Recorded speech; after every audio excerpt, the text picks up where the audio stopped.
হচ্ছে আমার German driving licence এবং এই স্মার্ট কার্ডটা আমি রিসেন্টলি পেয়েছি।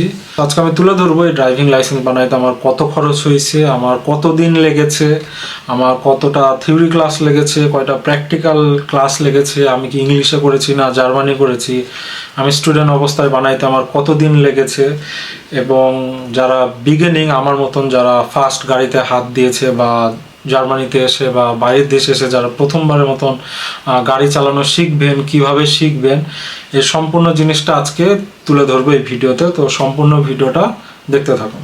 সো প্রথম যে জিনিসটা বলি, আমার যেহেতু বাংলাদেশের ড্রাইভিং লাইসেন্স ছিল তাই আমি কনভার্সন করেছি। এবং কিভাবে আপনি কনভার্ট করবেন বাংলাদেশের লাইসেন্স থাকলে, এবং যদি আপনার না থাকে একদম বিগিনার হিসাবে একদম জিরো থেকে যদি শুরু করতে চান, আশা করি আমার এই ভিডিওতে সম্পূর্ণ প্রশ্নের উত্তর পাবেন। সো প্রথমে আমি যে জিনিসটি করেছি, আমি অনেক নেটে রিসার্চ করেছি এবং রিসার্চ করে প্রথম যে জিনিসটি দেখলাম, আমি ড্রাইভিং লাইসেন্স বানানোর জন্য আমার কয়েকটি জিনিস করা লাগবে। প্রথম যে জিনিসটি করতে হবে, আমার একটা ফার্স্ট এইড কোর্স করা লাগবে। সো এই জিনিসটা আমি অনেক রিসার্চ করে দেখেছি। আপনি আপনার নিয়ার বাই এয়ার স্টার্ট বা যে কোনো first aid course nearby me লিখে সার্চ দিলে নেটে অনেক কোর্সগুলো দেখতে পাবেন। এবং আমার রেকমেন্ডেশন হইতেছে আপনি নিজে রিসার্চ করে নিজে অ্যাপয়েন্টমেন্ট বুক করে একটা কোর্স কমপ্লিট করুন। এই কোর্সটা সাধারণত 6 ঘন্টার হয়ে থাকে এবং এটা জার্মানে হয়ে থাকে। ইট ডাজেন্ট ম্যাটার আপনি কিছু বুঝেন না বুঝেন, আপনি জাস্ট 6 ঘন্টা অ্যাটেন্ড করবেন, সম্পূর্ণ রুলস ইনস্ট্রাকশন ফলো করবেন এবং দিন শেষে তারা একটা সার্টিফিকেট দেবে যে you are aware of the fact যে আপনার এই বিষয়ে নলেজ আছে এবং ফার্স্ট এইড কোর্সের যে ডকুমেন্টটা আছে এটা আপনার কাজে লাগবে আপনার পরবর্তী ড্রাইভিং লাইসেন্সের জন্য। নেক্সট হচ্ছে, আপনি যখন এরকম কোর্সে রেজিস্ট্রেশন করবেন তখন সেখানে একটা আই টেস্ট হবে এবং আই টেস্টে আপনি আপনার আই টেস্ট দেবেন এবং সে আরেকটি ডকুমেন্ট দিবে। সো ফার্স্ট এইড কোর্স এবং আই সার্টিফিকেট এই দুইটা নিয়ে আপনি নেক্সট চলে যাবেন নিয়ার বাই একটা স্কুলে। এই স্কুলে যে এখন আপনি এনরোল হবেন যে আমি এই স্কুলে ভর্তি হতে চাই। যখন আপনি ভর্তি হতে যাবেন, আমার সিটিতে একটু ভালোই এক্সপেন্সিভ, আমার ভর্তি ফি অ্যারাউন্ড 550 কস্ট হয়েছে এবং সাথে আমাকে একটা লার্নিং ম্যাটেরিয়াল অ্যাপ দিয়েছে যেটা দিয়ে আপনি আপনার ড্রাইভিংয়ের থিওরি এক্সাম প্রিপারেশন শুরু করবেন। যেহেতু আমার ল্যাঙ্গুয়েজ জার্মান ভালো না তাই আমি ইংলিশে নিয়েছি এবং আমার অ্যাপ্রক্সিমেট কস্ট আসছে 100 ইউরোর মতন। সো 650 ইউরো দিয়ে আমি আমার ড্রাইভিং লাইসেন্সের জার্নিটা শুরু করি। এখানে যাদের ড্রাইভিং লাইসেন্স অলরেডি আছে, যেরকম আমার বাংলাদেশের আছে, তো আমার যে ম্যান্ডেটরি থিওরি ক্লাস রয়েছে 12টা, এটা আমাকে করা লাগে নাই, কারণ বলেছে তুমি ডাইরেক্ট প্র্যাকটিক্যাল এক্সামে বসতে পারো। সো আমার এই অ্যাপ্রক্সিমেট 1300 থেকে 1400 ইউরো এখানে সেভ হয়েছে। যদি আপনি জিরো থেকে বা বিগিনিং থেকে শুরু করেন বা আপনার বাংলাদেশে ড্রাইভিং লাইসেন্স না থাকে, তবে আপনাকে থিওরি ক্লাসগুলো করা লাগবে এবং এই জায়গাতে আপনাকে পার থিওরি ক্লাসে আপনাকে পে করা লাগবে। এটা একটা ব্যবধান যে আপনার প্র্যাকটিক্যাল লাইসেন্স যদি আগে থাকে তাহলে অ্যাডভান্টেজটা পাবেন, না তো পাবেন না।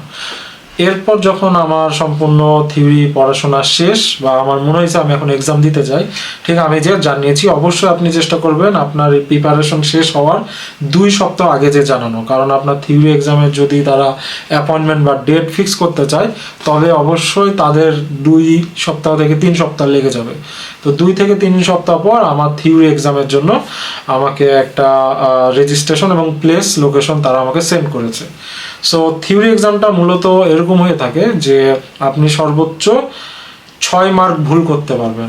টোটাল এমসিকিউ কোয়েশ্চেন থাকবে 30টা এবং এই 30টা কোয়েশ্চেনের এক একটা নাম্বার এক এক রকম। কোনো কোয়েশ্চেনের মার্ক হয়তো 2, কোনোটার 5, কোনোটার 3। সো আপনি এরকম টোটাল 6 মার্কের মতন ভুল করতে পারবেন। কিছু প্রশ্নের মার্ক যদি 5 থাকে এবং আপনি যদি 2টা ভুল করেন তাহলে 5 5 10 আপনি পরীক্ষায় ফেল হয়ে যাবেন। তাই আপনি ম্যাক্সিমাম একটা এমসিকিউ 30টার মধ্যে ভুল করতে পারবেন। আপনার টোটাল টাইম দেওয়া হবে 30 মিনিট। এই 30 মিনিট আপনার 30টা এমসিকিউ সলভ করা লাগবে। যখন আপনি 30 নাম্বার এমসিকিউ সলভ করবেন তখন আপনি মনিটরে দেখতে পারবেন আপনি পাস কি ফেল। সো আমি অলমোস্ট 10 দিনের মতন পড়েছি, কিন্তু অনেক প্রেশার নিয়ে পড়া লাগছে। তো আমি বলবো অবশ্যই আপনি 3 সপ্তাহ টাইম নিয়ে পড়েন, কারণ আমি যে টাইমে পড়ছি আমাকে অনেক প্রেশার নেওয়া লাগছে এবং এই প্রেশারটা আসলে নেওয়া কাম্য নয়। এবং যেহেতু এটা পরীক্ষার সাথে আপনার টাকাও যুক্ত আছে, তাই আমি বলবো ধীরে সুস্থে পরীক্ষাটা দিন, অ্যাটলিস্ট আপনি প্রেশারটা কম হবে। তাই আমি পরীক্ষা দিয়েছি এবং আমার ফার্স্ট অ্যাটেম্পটে আমার ক্লিয়ার এবং আমার পাস হয়ে যায় আলহামদুলিল্লাহ। সো আমার এরপর যে জার্নিটা শুরু হয়, আমার প্র্যাকটিক্যাল শুরু হয়। সো প্র্যাকটিক্যাল এক্সামের জন্য আপনাকে একটা ইনস্ট্রাক্টর আপনার সাথে নিযুক্ত করে দিবেন। যতদিন আপনি পরীক্ষা দিয়ে পাস না করছেন, আপনার জন্য একটা টিচার ফিক্সড হয়ে যাবে। এখন যে কাজটি করতে হবে, আপনি প্রত্যেক দিন এই ইনস্ট্রাক্টরের সাথে 1 ঘন্টা করে বা 45 মিনিট করে আপনার প্র্যাকটিক্যাল ক্লাস শুরু করবেন।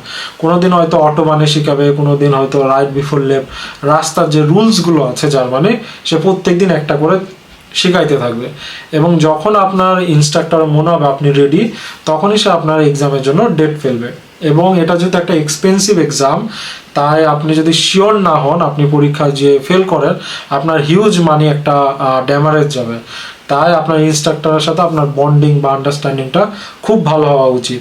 আমার ইনস্ট্রাক্টরটা ছিল একজন জার্মান এবং সে ভালো ইংলিশে কথা বলে, যেহেতু আমার জার্মানটা ভালো না, এবং সে আমাকে খুব ভালোভাবে গাইডলাইন্স দেয় এবং আমার ক্ষেত্রে খুবই হেল্পফুল হয়েছে যে আমি এক ইয়াতে পাশ করে বেরিয়ে গেছি। এটা একটা খুবই আমার কাছে অ্যাচিভমেন্ট মনে হয়। অবশ্য আমি ক্রেডিট দেবো আমার ইনস্ট্রাক্টরের, কারণ সে আমাকে খুব ভালোভাবে শিখিয়েছে। সো আমার টোটাল কস্ট ড্রাইভিংয়ে যদি আমি বলি, আমার প্র্যাকটিক্যাল টোটাল ক্লাস লেগেছে অলমোস্ট 17টার মতন। এই 17টা ক্লাসের মধ্যে আমার প্র্যাকটিক্যাল শেখা হয়ে গেছে। এখানে আর একটা বিষয় হইতেছে, যদি আপনার অলরেডি বাংলাদেশে ড্রাইভিং লাইসেন্স থাকে, তবে যে আপনার ম্যান্ডেটরি 14টা ক্লাস আছে, নাইট লাইফ, অটোবান, এই জিনিসগুলো আপনার করা লাগবে না, কারণ আপনার অলরেডি বাংলাদেশে লাইসেন্স থাকার কারণে করার দরকার নাই। এখন যেটা দরকার আপনার জাস্ট নিয়ম বুঝে গাড়ি চালানো, যাতে আপনি রাস্তায় কোনো নিয়ম ভুল না করেন। সো এইটুকু শিখতে যে টাইমটা লাগে, আপনার ইনস্ট্রাক্টর এইটুকু আপনাকে শিখে আপনাকে এক্সামের জন্য রেডি করবে। যদি আপনি 0 থেকে শুরু করেন, তবে আপনাকে এই 14টা ক্লাস অবশ্যই করা লাগবে। এই 14টা ক্লাসের মধ্যে হয়তো আরও একটু বেশি ক্লাস লাগে, অলমোস্ট আপনার 20 থেকে 25টা, কারোর ক্ষেত্রে 30টা ক্লাসও লেগে যেতে পারে। আপনি কিভাবে শিখতেছেন এর উপর ডিপেন্ড করবে যে আপনি কিভাবে আপনি পরীক্ষার জন্য প্রস্তুতি নেবেন। এরপর যখন আমার পরীক্ষা টাইম আসলো, পরীক্ষাটা হবে টোটাল 45 মিনিটের একটা এক্সাম এবং এই 45 মিনিটে আপনার 3টা ম্যান্ডেটরি টাস্ক থাকবে। একটা হইতেছে এমার্জেন্সি ব্রেকিং, একটা হচ্ছে প্যারালাল পার্কিং, আর একটা হইতেছে ইউটার্ন। এই 3টা ম্যান্ডেটরি জিনিস আপনার প্র্যাকটিক্যাল এক্সামে হবে এবং আপনি কোনো ভুল করতে পারবেন না। একটা ভুল মানে ইনস্ট্যান্ট আপনাকে ফেল দিয়ে দেবে এবং আপনার ইনস্ট্রাক্টর এসে আপনার গাড়িটা চালিয়ে ব্যাক যেখান থেকে আপনি স্টার্ট করেছেন ঠিক ওই সময় আপনাকে ওইখানে যাইতে হবে।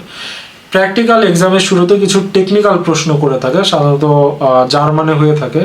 এই ক্লাসগুলো জিজ্ঞাসা করে থাকে যে আপনার টায়ার কিভাবে টেস্ট করবেন, আপনি ইমার্জেন্সি ব্রেক কিভাবে টেস্ট করবেন, আপনার গাড়ির ট্যাঙ্কে কি আছে, লাইট কিভাবে ফাংশন করে।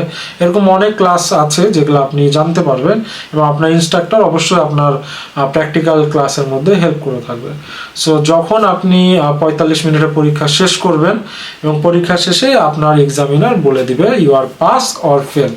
সো যখন আমার পরীক্ষা শেষ হয়, আমার পিছন থেকে আমার ইনস্ট্রাক্টর বলছে yes you done well and you passed. So এইভাবে আমি আমার সম্পূর্ণ জার্নি ড্রাইভিং লাইসেন্সে শেষ করলাম এবং আমার টোটাল কস্ট আসছে অলমোস্ট, আমি যদি বলি আমার টোটাল 17টা ক্লাস করা লেগেছে প্র্যাকটিক্যালের জন্য এবং আমার পার ক্লাস 110 ইউরো মতন পড়েছে। সো 110 করে হিসাব করলে অলমোস্ট 1770 আনুমানিক। এবং আমার এনরোলমেন্ট ফি হয়েছে, আমি যখন স্কুলে ভর্তি হয়েছি তখন আমার এনরোলমেন্ট ফি 550 ইউরো দেওয়া লাগছে। আমার অ্যাপ ডাউনলোড বা অ্যাপ ইনস্টলের জন্য 100 ইউরো দেওয়া লাগছে লার্নিং ম্যাটেরিয়ালস। আমার ফার্স্ট এইড কোর্স করার জন্য লাগছে 30 ইউরো। আমার বায়োমেট্রিক ছবি এবং আই টেস্টের জন্য 5 ইউরো লাগছে। এবং আমার পরীক্ষা থিওরি এবং প্র্যাকটিক্যাল, তো আমি অ্যাপ্রক্সিমেট আমার খরচ লেগেছে 2520 ইউরো। সো আমি এই 2520 ইউরো মানে খরচের মাধ্যমে আমার ড্রাইভিং লাইসেন্সটা সম্পূর্ণ করেছি। সো আপনারা যারা স্টুডেন্ট অবস্থায় আছে অবশ্যই বলবো এটা খুব বড় একটা স্কিল এবং আমি সবাইকে বলবো এই স্টুডেন্ট অবস্থায় আপনি চেষ্টা করুন আপনার ড্রাইভিং লাইসেন্সটা আর্ন করার জন্য। এটা আপনার পরবর্তী ইন্টার্নশিপ, থিসিস এবং আপনার ফুল টাইম জবের ক্ষেত্রে অনেক হেল্পফুল করবে। সো আমি বলবো স্টুডেন্ট অবস্থায় ভয় না পেয়ে আমার মতে আপনার কিছুটা সেভিং করে আপনি জার্নি শুরু করেন এবং শুরুর ক্ষেত্রে অ্যামাউন্ট আমার কাছে মনে হয় অলমোস্ট 600 থেকে 1000 ইউরো নিয়ে আপনি আপনার জার্নি শুরু করে দিতে পারেন। কিন্তু আপনার ভর্তি হতে 500 ইউরো লাগতেছে, আপনার আই টেস্ট এবং ফার্স্ট এইড কোর্সে 40 ইউরো লাগতেছে, তো আপনি 550 এবং লার্নিং ম্যাটেরিয়াল 600 ইউরো দিয়ে আপনি আপনার জার্নি শুরু করে দিতে পারেন। এবং পরবর্তী থিওরি পাস করার জন্য, প্র্যাকটিক্যাল এক্সামের জন্য তখন মানি সেভ করতে পারেন। তো আমি সবাইকে এটাই বলবো, দেরি না করে আপনারা অবশ্যই শুরু করে দেন। এবং আমি বেস্ট অফ লাক সবাইকে, এবং আশা করি আপনারা ভালোভাবে জানবেন। মোস্ট ইম্পর্টেন্ট কথা, আমার যেহেতু 17টা ক্লাস লাগছে, এতে আপনারও যে 17টা ক্লাস লাগবে এমন না, কারণ আমি প্র্যাকটিক্যাল সময় এখানে কম দিলেও আমি ব্যাকগ্রাউন্ডে প্রচুর ভিডিও দেখেছি, প্রচুর শিখেছি। সো আমি অনেক সেলফ লার্নিং করেছি, কিভাবে ফেল করা যাবে না, কিভাবে নিয়ম মেনে যেতে হবে। তো আপনারাও যদি এরকম অনেক রিসার্চ ব্যাকগ্রাউন্ড করেন, তবে আপনাদেরও ক্ষেত্রে অনেক কম লাগবে এবং মানি অনেক সেভ হবে। আমি অনেকজনকে দেখছি 2বার ফেল করছে, 3বার ফেল করছে, কারণ তারা হয়তো এরকম লার্নিংয়ের সময় দেয়নি। তো আপনারা যেহেতু এটা অনেক বড় জিনিস, আপনার টাইম নেন, শিখেন। And best of luck. আমি আশা করি আপনাদের ড্রাইভিং লাইসেন্সের জার্নিটা খুব ভালো হবে এবং আপনারা অবশ্যই আমার কমেন্ট করে জানাবেন। সেটাই ছিল আজকের ভিডিও। দেখা হবে নতুন ভিডিও। আসসালামু আলাইকুম।